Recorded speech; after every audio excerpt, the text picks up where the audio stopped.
말씀을 함께 나누기에 앞서서 우리가 이런 마음으로 함께 말씀을 나눴으면 좋겠습니다. 이 설교 시간은 이 시간 저희에게 주어진 이 한 3, 40분 되는 이 말씀을 나누는 시간은 성경을 머리로 배우는 시간도 아니고 그리고 나에게 위로가 되는 말씀을 찾아 듣는 시간도 아닙니다. 정확하게 말하면 이 세상을 만드신 그분의 이름을 높이는 시간이고 그러기 위해서는 그분의 마음에 공감이 돼야 됩니다. 그러니까 원래 예배라는 의미 자체가 사람이 위로받는 그런 건 아니고 예배는 높여드리는 거죠. 그리고 우리가 부르는 찬양이라는 의미도 내가 힘듭니다, 나를 위로해 주세요, 그거는 간구고 찬양이 아니죠. 원래 찬양이라는 말은 칭찬입니다. 그래서 원래 모든 예배의 순서는 하나님을 높이는 것이 목적입니다. 그래서 여러분 우리가 설교를 들을 때도 우리가 하나님을 높이기 위해서 그분의 말씀을 듣는 겁니다. 그리고 그 누구에게 칭찬을 하거나 그분에게 공감을 하려면 어떻게 해야 됩니까? 그분의 상황과 그분의 마음을 좀 알아야죠. 누군가가 나에게 하소연을 했을 때 그거를 들어보고 그런 상황이니까 나한테 하소연을 할 만하구나, 공감이 되는 거죠. 마찬가지로 제가 설교자로서 바라는 것은 여러분이 이 한 3, 40분 되는 이 하나님의 말씀을 나누는 시간 동안에 정말 하나님 감사합니다, 하나님의 이름을 높일 수밖에 없군요, 하나님 우리에게 위대한 일을 행하셨군요, 하나님이 그런 상황이셨군요, 하나님 이렇게 화를 내실 수밖에 없었군요, 어떻게 사람들을 그랬을까요? 이렇게 좀 여러분의 마음에 좀 공감이 있고 울림이 있어서 사실 그것이 참된 위로가 되는 것이지, 내가 힘들 때마다 사람을 붙여서 날 위로해 주셨구나, 어떤 나의 개인적인 어떤 위로와 그럼 내 사업도 이제 잘 될 수 있겠구나, 어떤 이런 인간적인 차원에서 설교를 듣는 것이 아니라 하나님, 우리가 예배하고 있는 그 하나님을 여러분이 좀 만나고 그분의 마음을 헤아리고 그래서 그 안에서 참 자유를 누리는 그런 설교 시간이 되기를 바랍니다. 그런 은혜가 여러분에 있기를 바랍니다. 자, 오늘 정말 이사야서 66장이나 되는 큰 책, 사실 어떻게 보면 평생 설교를 들어도 전혀 이해하지 못할 수도 있는 책이고 어떻게 보면 많은 사람들이 이사야서의 53장 예수님 우리의 죄를 지고 고통을 당하셨는데 그 정도로 생각하는 그런 책인데 사실은 전혀 그런 책이 아니라는 거.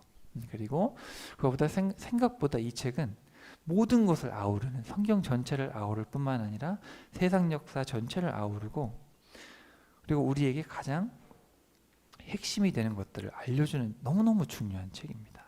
제가 나중에 설교 마지막 부분에 결론으로 3가지로 말씀을 드릴 거지만 그 결론으로 가기에 앞서서 우리가 이사야서라는 책에 대해서 오늘 정말 마음에 내가 오늘 정말 집중해서 잘 들어가지고 이사야서만큼 내가 확실하게 배우고 하나님의 마음을 꼭 배우고 다른 사람들에게 이사야서 책을 소개할 수 있는, 그래서 같이 이 어마어마한 은혜를 누릴 수 있는 그런 무슨 말을 해줄지를 준비하는 그런 베드로 사도가 우리에게 요청한 것처럼 묻는 자에게 무슨 말을 해줄지 우리가 준비해야 되는데 이사야서의 은혜를 나눌 수 있는 그런 하나님의 마음을 배울 수 있는 시간이 되겠다, 그렇게 다짐을 하시고 함께 동참해 주시길 바랍니다. 제가 이사야서를 같이 나누기에 앞서서 여러분 이사야서가 세상 역사에 어디 있는지를 제가 잠깐 설명을 드리겠습니다.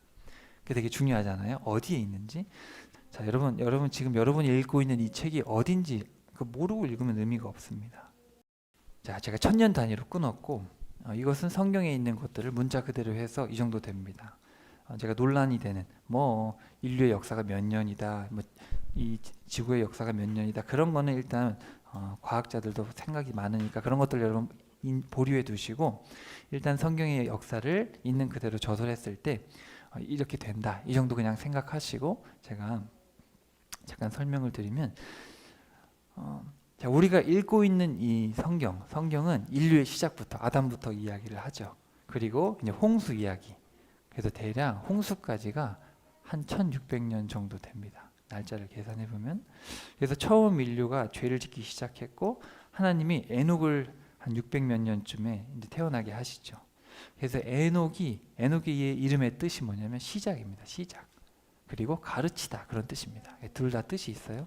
그래서 나중에 우리가 유다서에도 나오지만 에녹이 부르짖기 시작합니다, 하나님의 말씀을 듣고. 왜냐하면 이제 멸망으로 치닫고 있습니다. 그래서 사실 에녹부터 시작이 돼서 거의 홍수까지가 1000년 정도가 됩니다. 그래서 하나님이 그 1000년의 시간이라는 동안 얼마나 외치게 하셨겠습니까? 그리고 노아가 3000년경에 태어나기 때문에 에녹이 외쳤고 또 에녹이 자녀를 낳는데 그 자녀의 이름이 무두셀라. 그 무두셀라의 이름이 뭐냐면 무두셀라가 죽으면 끝이 온다. 무두셀라가 죽으면 세상이 끝난다. 그런 뜻입니다. 그렇기 때문에 이 에녹은 세상이 에녹의 무두셀라의 죽음과 함께 끝났다는 걸 안 거죠. 하나님의 계시를 받고. 그래서 이제 에녹부터 시작해서 무두셀라 계속해서 노아 이렇게 쭉쭉 가지 않습니까? 그래서 이들이 그렇게 외쳤지만 하나님이 1000년 동안 그렇게 외치셨고 참으셨지만 결국 홍수로 끝났죠. 그렇지만 또 홍수 이후에 얼마 안 돼서 바벨탑을 쌓는 와중에 하나님께서 도저히 안 되겠다. 그래서 한 민족을 택해서 세상을 좀 구원해 봐야겠다. 한 민족이 모범이 돼야 되니까. 그래서 택한 게 누굽니까? 바로 아브라함입니다. 아브라함. 그래서 아브라함이 2000년경에 태어난 거예요. 여러분 머리에 좀 넣어 놓으셔야 돼요. 1000년 단위로 큰 인물들이 나오니까. 그래서 이 아브라함을 하나님이 택하셨죠.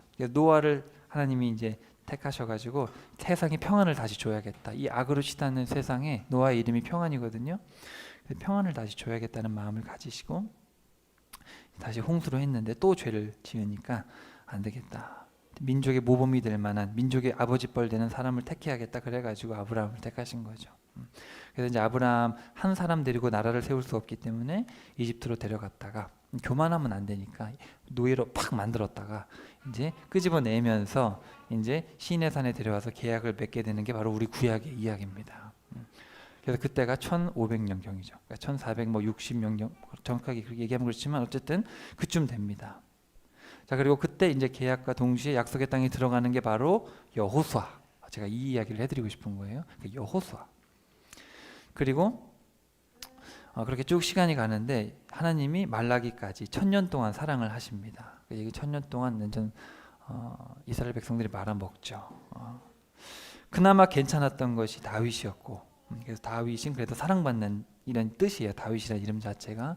그래서 유일하게 정말 대단한 인물들이 별로 없었는데 그래도 다윗만큼은 정말 하나님의 마음에 공감을 했던 인물입니다. 다윗이 왜 여기 이름이 써 있냐면 다윗이 자기가 왕궁에 있을 때 무슨 얘기를 했냐면 전쟁이 끝나고 나는 왕궁에 사는데 우리 주님은 천막에 있구나. 이런 생각을 했어요. 이 사람이. 이게 뭐냐면 하나님의 마음에 공감을 한 겁니다.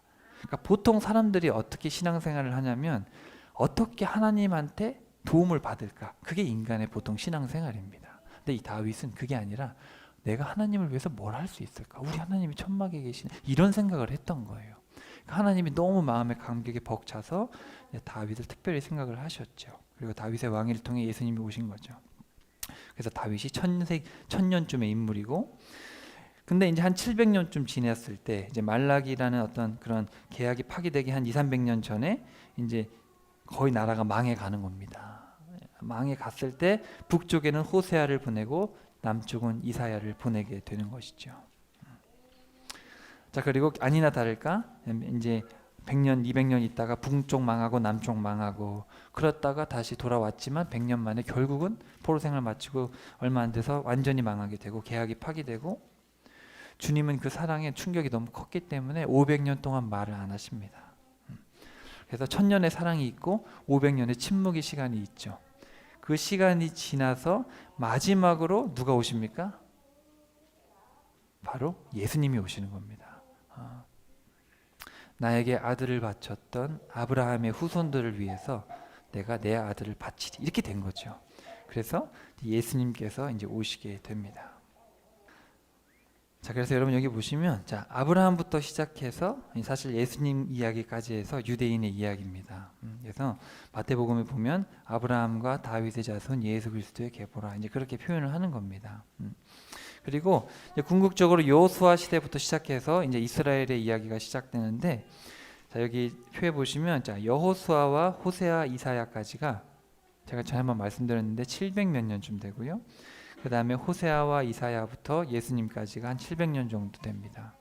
그리고 여호수아, 호세아, 이사야, 예수님, 예수라는 이름 다 같은 뜻입니다. 여호와의 구원이다. 그래서 우리 주님은 다 시작할 때부터 중간에 그리고 끝에 다 이렇게 예수님 여호와께서 구원하신다는 것을 인물들을 통해서 여호수아 통해서 호세아 통해서 이사야 통해서 그리고 직접 오셔서 이렇게 말씀을 하셨던 것이죠.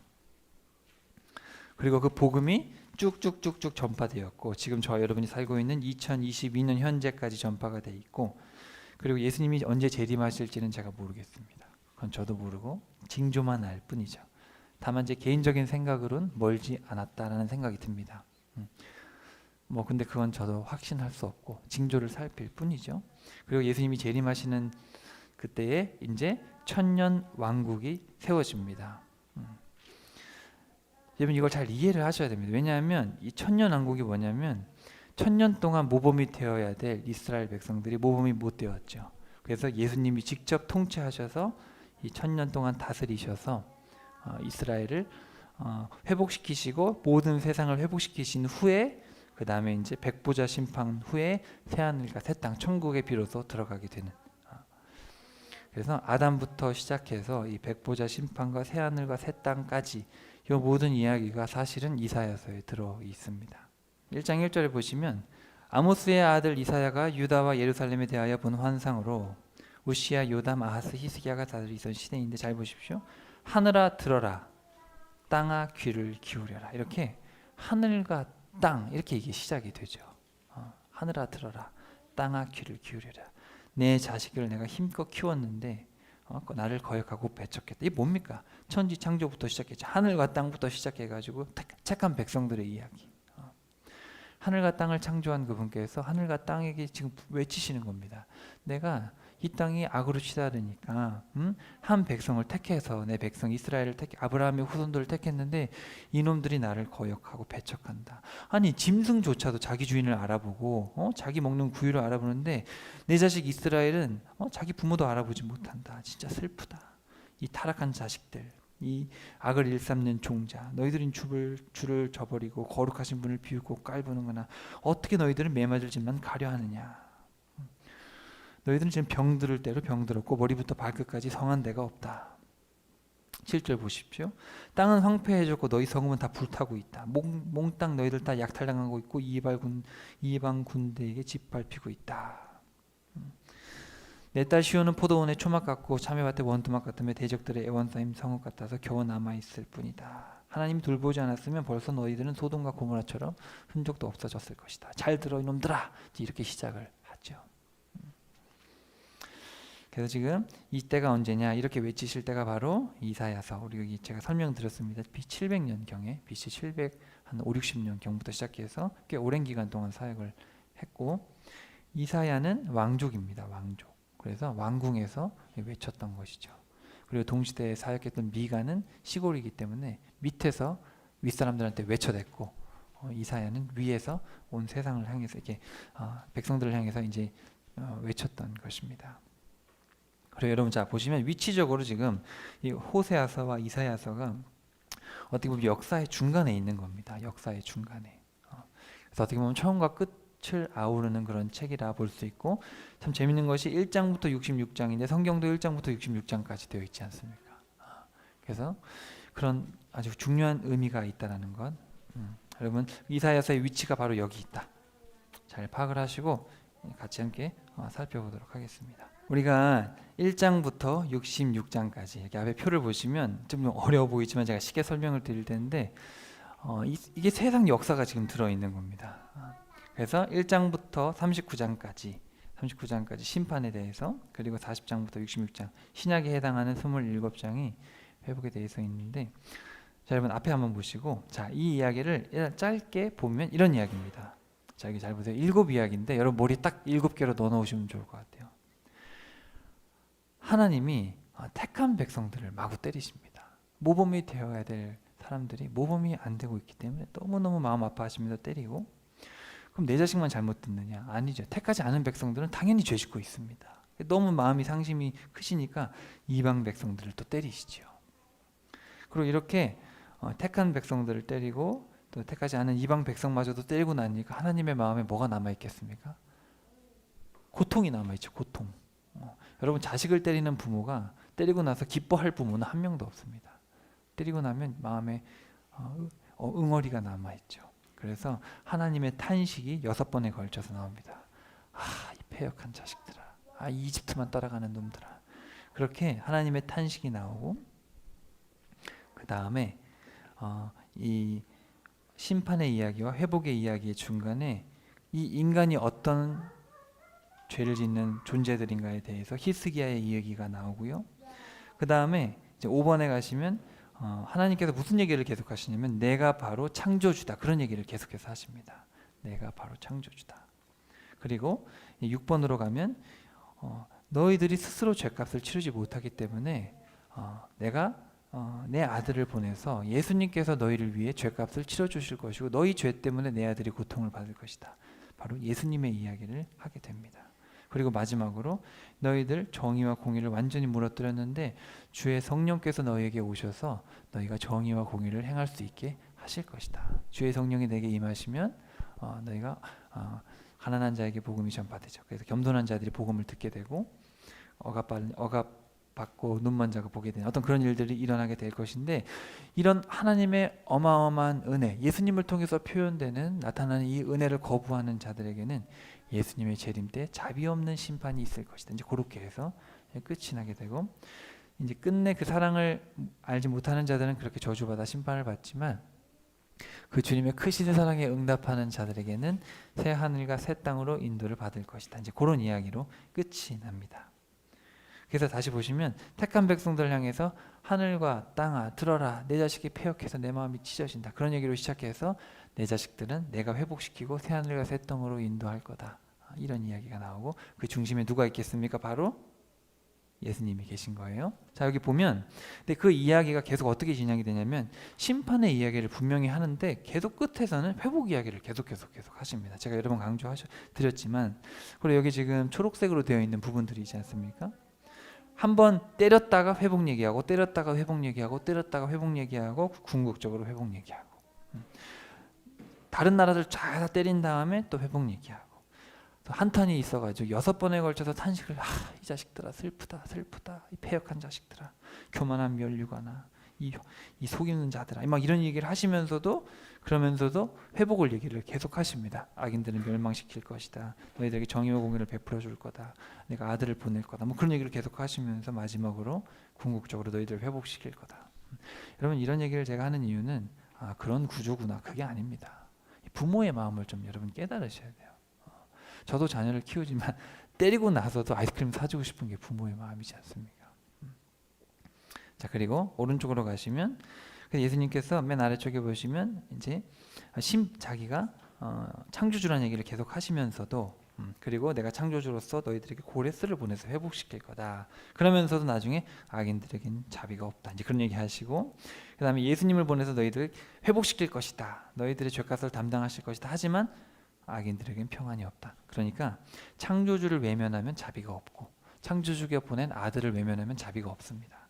그리고 궁극적으로 이제 성령님을 보내셔서 너희들이 정의와 공의를 외치게 하고 그 성령님의 충만한 상태에서 새하늘과 새 땅을 바라보는 소망을 불어넣어 줄 것이다, 이제 그런 회복의 말씀을 하시는데, 너희가 끝까지 성령을 거부하고 성령을 회방하고 하나님의 일을 거부하는 자들에게는 자비 없는 심판, 거역한 자들에게 비참한 최후가 있을 것이다, 이런 식으로 계속해서 이야기를 하게 됩니다. 자, 근데 여기 보십시오. 자, 이 중간에 무슨 이야기가 있냐면 히스기야 이야기가 있죠. 이게 여러분 너무너무 중요한 얘기고 너무너무 사람들이 잘 모르는 이야기인데, 자, 앞에 보시면 이 유다가 심판을 받아야 마땅한 위기의 상황에서 이사야가 와가지고 이사야를 통해서 회복시켜 주겠다, 걱정 마라 말씀을 합니다. 근데 그래도 불안해하는 거예요. 그래서 또 심판이 코앞에 오니까 또 확신을 주시게 됩니다. 그래도 못 알아듣고 계속 확신이 없기 때문에 그때 아수르의 군대 18만 5천 명을 죽이시는 모습을 통해서 확신을 주시죠. 여러분이 왜 안 놀래냐면, 여러분 18만 5천 명이 몇 명인지 아십니까? 공주 인구가 10만입니다. 공주 인구가. 우리 세종시의 인구가 38만. 그러니까 여러분 세종시의 반이 죽은 겁니다. 하룻밤에. 여러분 별 놀라시지 않죠? 여러분, 하나님이 어마어마한 은혜를 베푸시는 겁니다. 이 히스기야에게 믿음이 없기 때문에. 그럼에도 불구하고 히스기야는 뭐 하냐면 징표를 구합니다. 왜냐하면 히스기야가 죽게 됐어요. 18만 5천 명을 죽여줬는데 마음이 똑같아요. 또 교만한 겁니다. 그러니까 하나님이 너 그냥 죽어라, 안 되겠다. 그래서 이제 히스기야에게 병을 주셨는데 히스기야가 막 살려달라고 구걸을 하죠. 그래 살려주겠다. 근데도 못 믿어서 징표를 계속 구하죠. 그래도 하나님은 수명을 연장해 주십니다. 근데 아니나 다를까 사람이 기적을 본다고 신앙이 생기는 게 아니죠. 그래서 결국 교만한 히스기야가 바벨론 사신들에게 자기 모든 재산을 자랑하게 되고 결국 하나님은 분노 폭발하시죠. 그래서 히스기야를 저주하시고 네 자녀들은 환관이 돼서 잡혀가고 네 모든 것들은 다 바벨론으로 잡혀간다. 근데 그랬을 때 히스기야는 어떻게 했습니까? 내 정치 생명이 유지되면 상관없습니다. 내 삶에 그런 일이 일어나지 아니하면 할렐루야. 이제 그러고 끝났단 말이죠. 그러니까 여러분 인간이라는 존재가 얼마나 하나님의 사랑과 하나님의 은혜를 몰라보는가. 여러분은 하나님의 은혜에 정말 감격해서 살아가십니까? 여러분 누군가가 여러분을 위해서 대신 죽어줬으면 여러분 남은 생애를 대충 살 수 있겠습니까? 그래서 자, 모든 이야기의 중심은 바로 예수님이시죠. 그래서 여기 앞에 자, 표를 보시면 다 이렇게 모든 이야기의 중심에 이야기의 중심에 예수님이 나옵니다. 그래서 너희들 무가치한 포도원이 돼가지고 유다는 멸망할 거지만 그루터기를 남겨둘 것이다. 바로 예수님이고 이사야가 3년 동안 벗은 몸을 다니면서 이집트와 에티오피아, 구스가 멸망할 걸 선포하셨는데 결국 그것도 어떻게 보면 예수님의 공생애.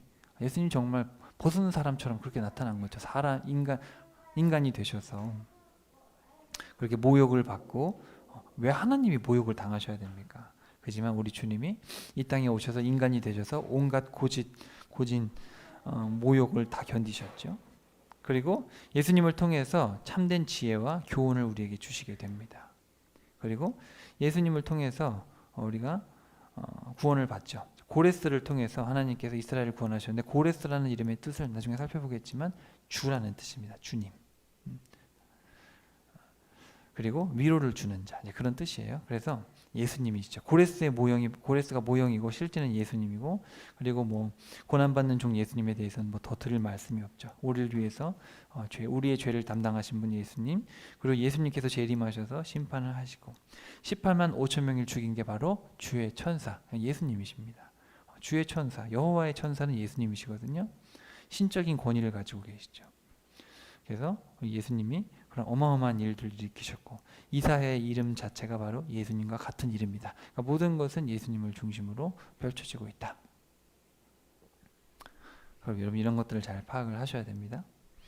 자, 빨리빨리 한번 살펴봅시다. 자, 첫 번째 주제 우리 살펴봤죠. 자, 첫 번째 주제가 바로 하나님의 은혜를 거부하는 백성들의 이야기였죠. 자, 1장 16절. 너희는 먼저 손을 씻고 스스로 깨끗이 해라. 씻어라. 자, 제가 지금 말씀드린 거 다 명령어입니다. 씻어라. 깨끗이 해라. 악한 행실을 그쳐라. 그만둬라. 다 명령어입니다. 옳은 일 하기를 배워라. 정의를 실천해라. 억압받는 자를 성심껏 도와라. 고아를 위해 변호해라. 과부를 도와 송사를 적극적으로 변호해라. 이 모든 단어들이 다 명령어입니다. 정의와 공의를 행해라. 이게 지금 처음 외치시는 거예요. 땅아 들으라 하늘아 귀를 기울여라. 내 자식들이 정의와 공의를 무너뜨렸다. 정의와 공의를 행해라. 이렇게 이야기를 하고요. 자, 27절 보시면 자, 그때 시온은 정의로 구속함을 받을 것이고 회개하고 주께 돌아오는 시온의 백성들은 공의로 구속함을 받을 것이다. 정의와 공의를 행하는 자는 하나님의 정의와 공의로 인해서 구원을 받게 된다는 이야기죠. 회복의 이야기입니다. 그래서 무성한 종교행위를 버리고 정의와 공의를 행하라 말씀하신 다음에 나중에 그렇게 정의와 공의를 행하는 자들을 위해서 천년의 회복 기간, 천년 왕국이 있다. 천국이 있다라는 얘기입니다. 그리고 2장 5절로 쭉 가시면 인생을 의지하지 말아라. 이제 이런 이야기들을 계속 하십니다. 하시면서 나중에 천년 왕국의 때가 있다. 자, 이제 중요한 건 5장인데요. 자, 5장으로 갑시다. 5장 7절.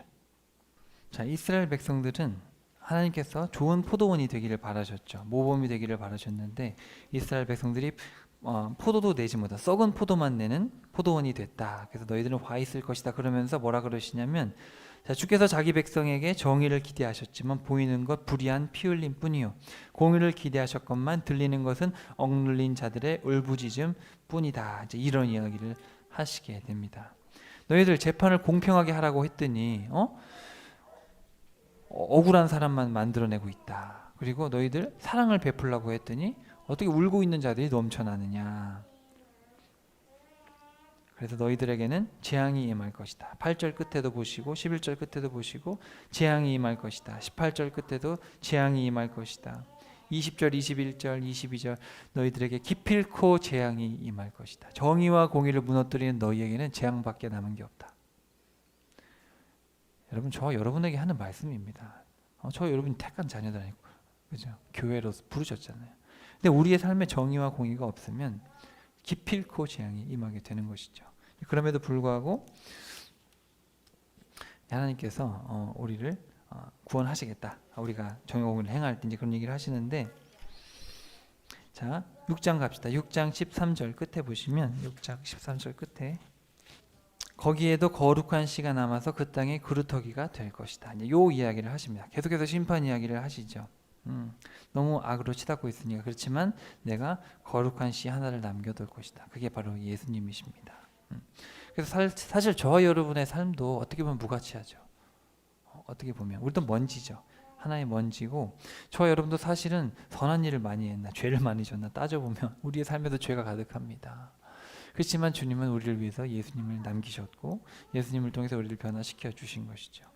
자, 그 이후에 이제 세상을 의지하는 아하스를 혼내시지만 또 한 아기 예수 그리스도께서 오시고, 그리고 한 싹, 바로 다윗의 싹에서 예수님이 오셔서 회복을 시키실 것이다. 그런 이야기를 하시게 됩니다.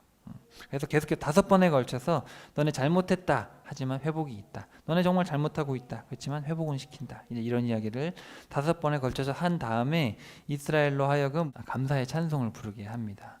너희는 기쁨으로 구원의 우물들에서 물을 기를 것이다. 이제 이런 날이 온다라는 것이죠. 그리고 구원이라는 단어가 예수님의 이름과 똑같아요. 예슈아. 그리고 여기서 이제 예수님의 이름도 같은 이름이죠. 구원, 예수님. 그래서 예수님의 어떤 등장과 예수님의 회복, 예수님께서 우리에게 구원을 베풀어 주실 구원과 회복을 계속해서 암시를 하고 있습니다. 자, 그래서 이제 두 번째로 가면 이방 나라들을 계속해서 이제 때리시는 이야기가 나오죠. 그래서 여러분 바벨론, 블레셋, 모압, 다메섹, 애굽, 해변 광야가 바벨론의 다른 이름이고, 그다음에 두마, 에돔, 그리고 아라비아, 이스라엘, 환상의 골짜기라고 되어 있어요. 그리고 두로 이렇게 9나라지만 어쨌든 10나라를 이렇게 다시 한번 혼내시는 이야기죠. 그래서 여기 지도에 보시면 주변 나라들, 이스라엘 주변의 이런 나라들을 향해서 하나님께서 내 자식을 때린 이후에 너희들은 뭐 잘한 게 있냐? 너희들 얼마나 악한지 아냐? 내가 너희들 심판의 도구로 쓴 거지 뭐 너희들이 잘한 거 있는 줄 아냐? 그러면서 교만한 백성들 다 때리시지 않습니까? 권력 좋아하고 다른 나라랑 사람을 좋아하고 동맹 맺고 교만하고, 그리고 세상적인 열심만 가지고 돈 욕심 많고 물질의 욕심을 가지고, 그런 자들은 어떻게 되냐면 광야처럼 바뀌고, 그리고 고요해진다. 사람이 안 사는 땅이 된다는 얘기죠. 그리고 너희들 저녁같이 어두워질 것이고 혼돈으로 가득 찰 것이고 그렇게 된다. 이 재물만 좋아하는 너희들. 그래서 바벨론부터 두로까지, 동쪽에 있는 바벨론부터 서쪽 끝에 있는 두로까지 이렇게 설명을 해서 열방이 심판을 받을 것이다. 이런 이야기를 하게 됩니다. 그러면서 그 사이에 이제 이사야 3년 동안 벗는 이야기를 하면서 어떤 예수님의 이야기를 하게 되고요. 궁극적으로 여기 24장부터 27장까지 회복에 대한 이야기를 하시는데 온 땅이 결국 회복이 됩니다. 근데 그 회복되는 날 악의 축인 마귀가 죽임을 당한다. 이런 이야기를 같이 하시게 됩니다. 왜냐하면 결국은 여러분 교만하게 만들고 이 모든 열방을 타락시키는 주체가 누군지 아십니까? 주체는 마귀입니다. 마귀가 하나님을 거역했고, 그리고 마귀가 유혹했죠. 유혹해서 하와의 타락과 아담의 타락으로 시작해서 사실 이 모든 궁극적인 책임은 마귀에게 있는 것이죠. 그래서 결국은 마귀가 죽는 그날에 마귀가 죽습니다. 그래서 제가 이렇게 여기 보시면 여기 24장 여기 있는데 이 한 절은 다 그날에라는 단어가 있는 7번에 걸쳐서 그날에 이렇게 되어 있죠. 그래서 그날에는 회복되고 그날에는 평화의 노래를 부르게 하시고 궁극적으로 그날에는 우리의 원수인 마귀가 죽는다. 여러분이 마귀를 나의 원수로 생각을 잘 안 하시는 것 같은데 우리의 적은 마귀입니다. 마귀. 우리는 전쟁 중이에요. 여러분, 사람이 여러분을 힘들게 하면 사람이 아닙니다. 사람을 힘들게 하는 건 마귀입니다. 마귀가 그 사람의 마음을 이간질시켜서 여러분에게 싸우게 하는 것이고, 마귀가 여러분을 물질 가지고 흔드는 것이죠. 그러니까 결국은 마귀를 죽인다는 것은 하나님께서 여러분에게 궁극적인 승리를 주시겠다라는 것이죠. 그런 이야기를 이제 하시게 되고요. 그리고 하나님의 어떤 한탄이 나오지 않습니까? 세 번째 부분에서. 그래서 하나님께서 이렇게 한탄을 하시면서도 이 교만한 멸류관아, 너 이 아리엘아. 아리엘은 하나님께서 이게 번제를 드리는 그런 곳이죠. 하나님의 번제단 뭐 그런 뜻입니다. 그리고 계획을 숨기고 패역하고 친 이집트 좋아하고 학대하고 속이고, 그러니까 우리를 향한 거죠. 우리가 높은 자리 좋아하고 예배를 그냥 우습게 여기고, 그리고 내 마음을 숨기고, 그리고 세상 이집트 좋아하듯이 우리가 세상 물건 좋아하고 남을 학대하고 속이고, 그런 우리에게 하나님께서 혼을 내시면서도 결국은 예수님을 통해서 회복시키실 것이다. 정의와 공의로 예수님께서 친히 다스리시게 된다. 그런 이야기를 하시죠. 그리고 결국은 우리가 이런 것들을 잘 깨닫지 못하거든요. 깨닫지 못하지만 이런 것들을 깨닫게 하실 예수님이 오신다. 총명과 교훈을 주시는 날이 온다. 그렇게 이야기를 합니다. 그러면서 마지막으로 용기를 내라. 너희를 구원하시고 원수에게 보복하실 날이 온다. 다 구원의 이야기를 하게 됩니다. 그래서 이렇게 앞에 이 세 부분이 이렇게 이야기를 하고, 여러분 히스기야 이야기 기억나시죠? 제가 여러 번 강조했는데, 자, 히스기야가 왕이 돼가지고 자란 건 6개월입니다. 6개월. 그래서 왕이 돼가지고 1월 1일에 성전 청소하고 8일에 현관까지 청소하고 16일까지 완료한 다음에 그때 이제 6월절이 지났기 때문에 6월절을 못 지키고 2월달에 6월절을 지킨 다음에 3월부터 7일까지 헌금을 모았어요. 그게 잘한 거예요. 근데 그때부터 완전 말아먹었죠. 그래서 온갖 인간적인 일들을 행해가지고 결국은 망하게 되는 그런 이야기입니다. 우리가 아까 살펴봤죠. 그래서 하나님은 심판의 상황에서도 회복을 베푸시고, 심판의 상황에서 회복을 베푸시고, 또 18만 5천 명을 죽이시는 은혜를 베푸시고, 그럼에도 불구하고 히스기야는 심판을 자초하지만 마지막으로 수명을 연장시켜 주심에도 불구하고 교만해져서 결국은 심판으로 간다. 이게 바로 지금 저와 여러분의 모습이고 인류의 모습이다라고 우리가 알 수가 있겠습니다. 지금까지 살펴봤던 1장부터 39장까지 하나님은 끊임없이 용서하시고 끊임없이 회복을 얘기하시고, 제발 돌아오라, 회복이 있다, 죄짓지 마라, 돌아오라, 정의를 행하라, 돌아오라, 내 자식이든 내 자식이 아니든, 그렇게 계속해서 이야기를 하셨지만 그래도 인간은 어디로 가냐면 결국은 하나님의 저주를 자초하는 끝까지 간다라는 겁니다. 이게 현실이라는 얘기죠.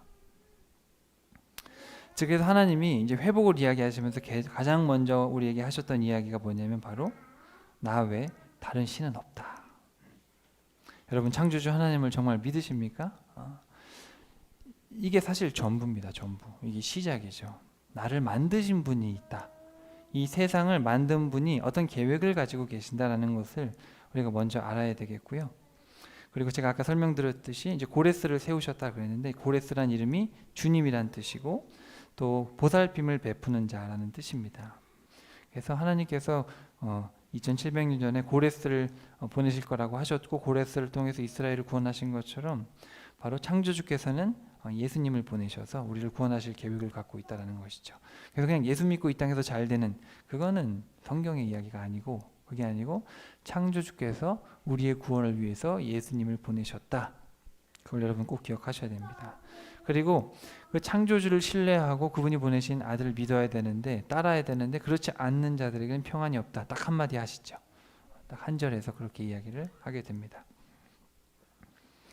자, 그리고 이제 예수님에 대한 이야기를 하게 됩니다. 그래서 결국은 예수님께서 오신다. 너희들이 회복해야 되고 하나님께 돌아가야 되는데 너희들 스스로 그것을 못하기 때문에 예수님께서 오셔서 친히 너희들의 죄값을 감당해 주실 것이다. 그렇죠? 왜 예수님이 고난을 당하시느냐? 우리의 죄가 너무 심하고 우리의 죄악이 너무 커서 그분은 친히 양같이 침묵하시면서 도살장으로 끌려가셔서 우리의 죄를 담당하셨다. 그런 이야기를 하게 되고요. 마지막으로 그럼에도 불구하고 이런 하나님 창조주께서 아들을 보내셨고 아들께서 그렇게 낮아지셔서 침묵하시면서 입을 다무시고 온갖 모욕을 다 당하시고 날 위해 죽으셨는데도 그분의 길을 따라가지 않는다면 평안이 없다. 그리고 마지막으로 성령께서 오셔서 우리로 하여금 정의와 공의를 외치게 하시고 또 우리 안에서 새 하늘과 새 땅을 보며 기뻐하게 하십니다. 그러니까 성령을 받은 자들, 저 여러분의 삶에 안에 성령님이 계시다면 우리는 늘 우리의 삶의 정의와 공의를 외칠 것이고 그리고 기뻐하면서 새 하늘과 새 땅을 바라볼 것입니다. 그리고 그런 자에게는 예수님의 재림 때 이제 천국에 가는 거죠. 그렇지만 예수님의 재림 때 예수님을 믿지 않는 자들, 정의와 공의를 부르짖지 않고 천국에 대한 소망이 없는 자들은 심판을 당할 수밖에 없다. 이제 그런 이야기를 하게 됩니다. 온 땅에 이제 심판을 베푸시게 되지요. 그리고 마지막으로 끝까지 이런 창조주 하나님 그리고 우리를 구속하시는 예수님, 인도하시는 성령님, 삼위일체 하나님의 이런 위대하신 사역과 은혜, 돌아오라는 부르짖음, 그리고 회복된다 끄적히 얘기했는데도 무관심하고 자기 살 대로 사는 히스기야처럼 삶을 살면 망한다. 이런 이야기를 하게 됩니다. 자, 여러분 이사야를 통해서 세 가지를 여러분 마음속에 새기고 이제 우리가 또 언제 이사야서를 같이 나누겠습니까? 근데 여러분 좀 제가 설명을 드려서 좀 어려울 수도 있고 그럴 수도 있지만 다 잊어버릴 수도 있지만 여러분 세 가지는 꼭 기억하시면 좋겠습니다. 궁극자 이사야서의 이름은 여호와의 구원이라는 뜻입니다. 구원에 대해서 여러분 제일 중요한 게 구원이죠. 교회 열심히 다녔는데 구원 못 받고 천국 못 가면 아무 의미가 없습니다. 그래서 자 우리가 어떻게 우리 구원을 받을까? 천국에 갈까를 위해서 우리가 살아가는데 자 세 가지입니다. 첫 번째는 자 여러분 하나님의 은혜를 여러분 망각해서는 안 됩니다. 잊어서는 절대 안 돼요. 왜냐하면 하나님께서 우리에게 베푸신 은혜는 잊을 만한 것이 아닙니다. 그게 가벼운 것이 아니죠. 성경을 잘 모르면 그냥 예수님이 우리를 위해 죽으셨어요. 그래서 예수님을 믿어야 천국에 가요. 보통 교회 가면 그런 이야기를 듣죠. 근데 그런 단편적인 이야기가 아니라는 것을 여러분 좀 아셔야 됩니다. 예수님이 오시기까지의 과정을 제가 지금 설명을 드린 거 이사야를 통해서 예수님께서 오시기까지 하나님은 얼마나 피눈물을 흘리셨는가 그리고 얼마나 외치셨는가 얼마나 구체적으로 회복을 얘기하셨고 얼마나 구체적으로 예수님이 오심을 얘기하셨고 얼마나 구체적으로 우리의 죄목을 그리고 궁극적으로 우리의 잘못이 정의와 공의가 없는 걸 얼마나 많이 말씀을 하셨는데 왜 아직도 우리 교회는 정의와 공의를 외치지 않는가? 여러분 교회에서 정의와 공의를 행하라는 설교 들어보신 적이 있습니까? 예수님 잘 믿으면 문제가 해결되고 다 그렇진 않죠. 다 그렇진 않지만 그래도 저라는 어떤 개인과 그런 제가 봤을 때 큰 그림에서는 그렇다라는 겁니다. 그게 망각입니다. 그게 망각. 부모가 언제 서운하냐면 엄마와 아빠가 나한테 해준 게 뭐 있어? 그게 제일 서운한 겁니다. 마찬가지죠. 그래서 여러분 우리가 부단히 성경을 읽고 하나님께서 베풀어 주신 은혜를 꼭 기억하셔야 됩니다. 그래서 삼위일체 하나님께서 어떤 일을 행하셨는가.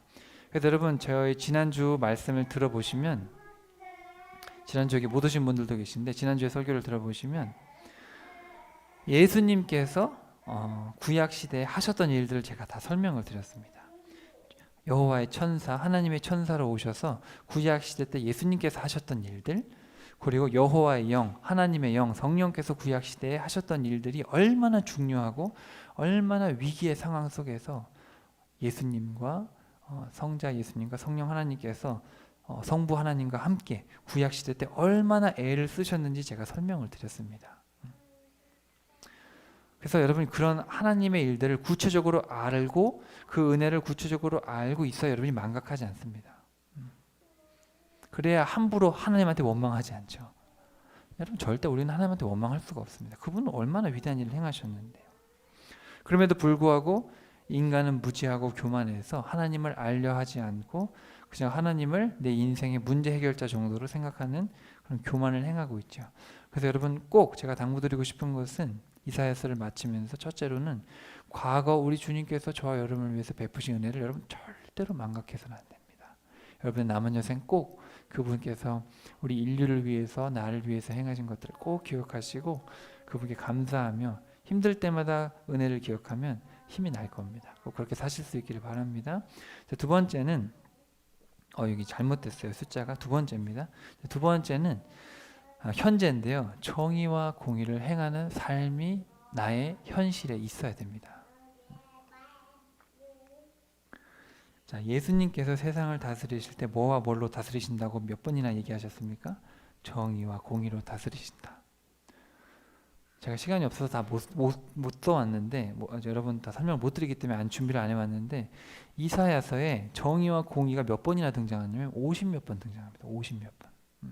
같이 등장하는 것도 꽤나 많고 40몇 번이고 한 절에 따로 등장하는 것까지 다 합하면 50몇 번을 외치시는 겁니다. 정의와 공의를 행하라. 처음부터 끝까지.